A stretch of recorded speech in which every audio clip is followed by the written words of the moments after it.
তো ভিউয়ার্স, আপনারা দেখুন পুলিশের কর্মকর্তাকে অবৈধভাবে ফাঁসির রায় ঘোষণা করাতে আজকে সেই পুলিশ কিভাবে চিৎকার করছে।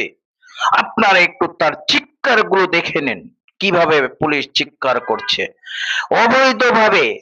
শুধু সে বলছে আমি সরকারের হুকুম পালন করেছি, কিন্তু আমি পাবলিককে এবং ছাত্র জনতাকে গুলি করে নাই।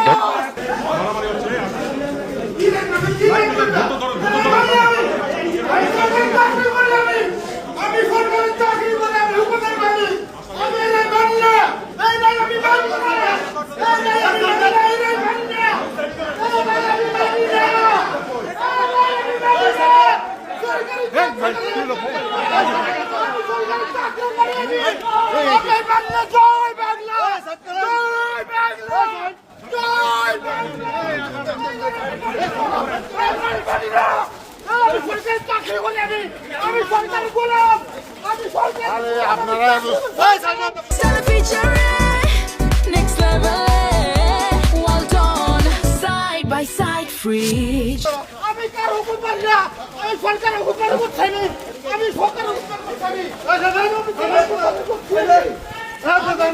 হুকুম করছি, আমি নিজের হুকুম করি নাই, আমাকে আঘাত করছে, আমাকে গুলি করছে, আমি নির্দোষ, আমি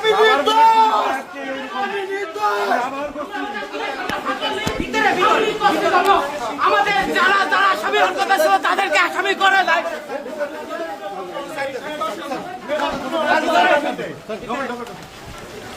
আমি সম্পূর্ণ নির্দোষ। আমি 3 জন আসামি পক্ষে মামলা ট্রায়াল কন্ডাক্ট করেছি শেষ পর্যন্ত। তার মধ্যে 29 নম্বর আসামি হাজতবাজ সহ 2টা চার্জে খালাস হয়েছেন, অর্থাৎ 29 নম্বর আসামি খালাস হয়েছেন।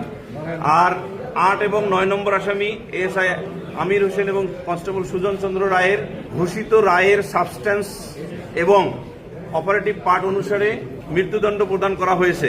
আমরা এই রায়ে প্রত্যাশার নিরিখে অবশ্যই সংক্ষুব্ধ এবং আমরা আইনে নির্ধারিত সময়ের মধ্যে আপিল করে মহামান্য আপিল বিভাগ হইতে আমরা প্রত্যাশা করছি খালাস পাইব।